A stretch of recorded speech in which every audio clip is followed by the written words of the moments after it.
Now, in introducing survival analysis, which what this is the name given to this general area, the key point to realize, I think, is that the data are what's called censored. We have censored data.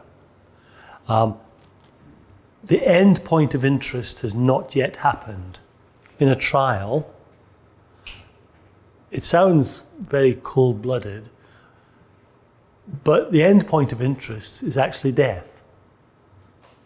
I mean, we want people to live, we want the drug to work, but actually what we're interested in order to know how well it's working, is people dying.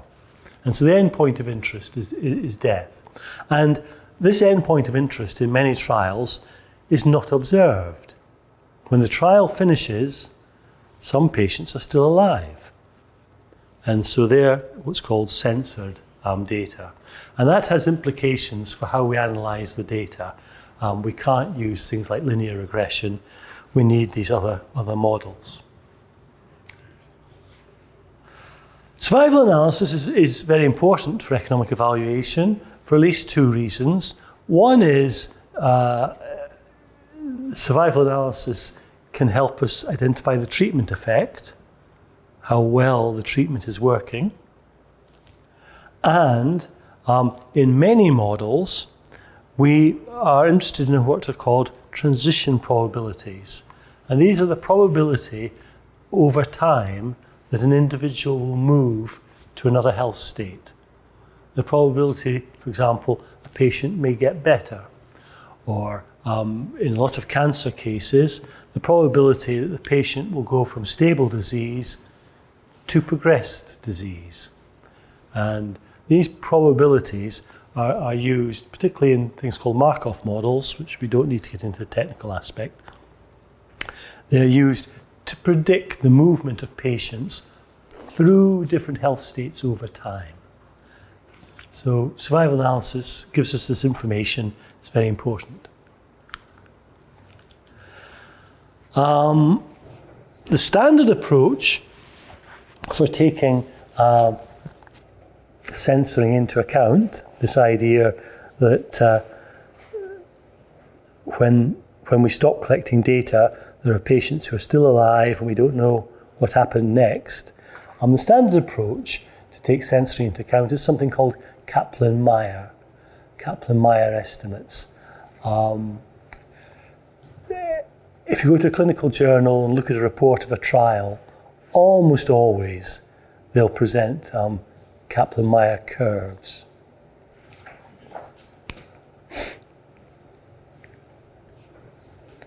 And almost always in clinical journals, when they report a trial, they use something called a Cox proportional hazards model in order to estimate the treatment effect. So they find things like a hazard ratio of 0.6, which means the intervention has patients dying 40% less, at a rate of 40% less than the control group.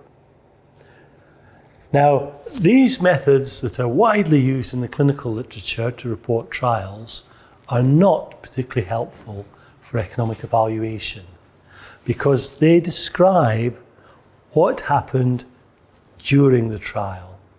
For economic evaluation, we're interested also in what happened next.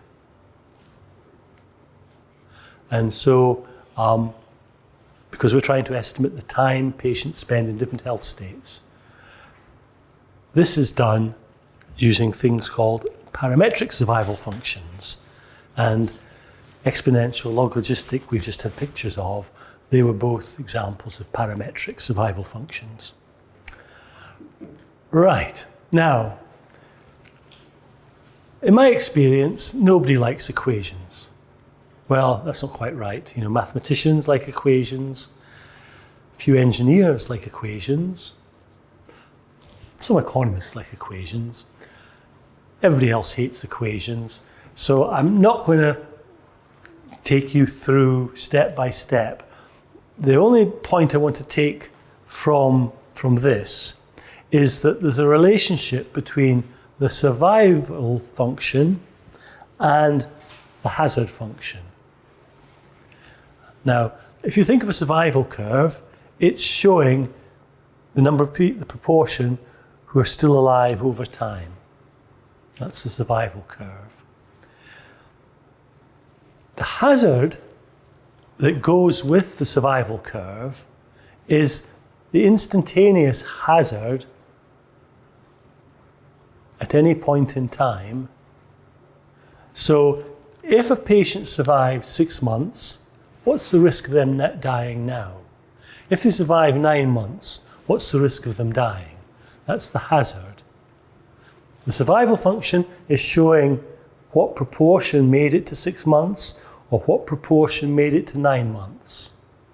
The hazard is saying, if you survive that far, what's your risk of death in the next short time period? And so for any survival function, there's a companion hazard function. They're statistically related. That's all you need to hold in your mind.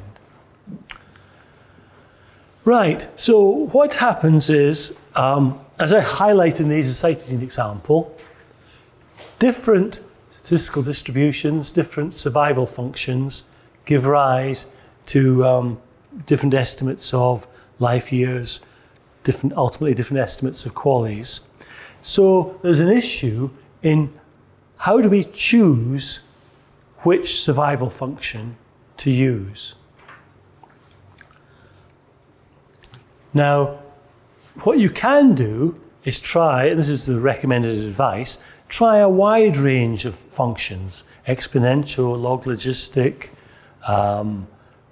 Gompertz, Weibull. There's a whole series of them. And you can ask the question, how well does a particular survival function fit the data? Remember the data we've got? We've got this data from the trial, and it's showing for a limited time period what proportion of the patients were alive. And so we then are fitting to those data, we're fitting different survival functions, and you can ask which fits best. But what you often find is different functions fit equally well, because you've only got a short period of data, and a wide range of functions can fit those data points quite well. But these different functions, as we've seen with the azacitidine example, then can go off in different directions, as it were, and give quite different predictions. And so it's probably not just enough to ask, in a statistical sense, which function fits the data best. You've also got to ask a question about the plausibility of the predictions. Which function gives us plausible, believable predictions about the future? And in our example, the exponential model did give plausible explanation, essentially because everybody was being killed off. The log logistic didn't give a plausible or as plausible prediction. So it's not just the key point here is choosing a survival function is not just a statistical issue. It's also got to try and marry up to any other data we have. And for example, here, this is reporting the point at which all high-risk patients in this other trial were dead. And they were all dead by this point. And so that's external data that is supporting the idea that this might be a much more plausible model than this one, where you still have patients surviving. Okay. Right.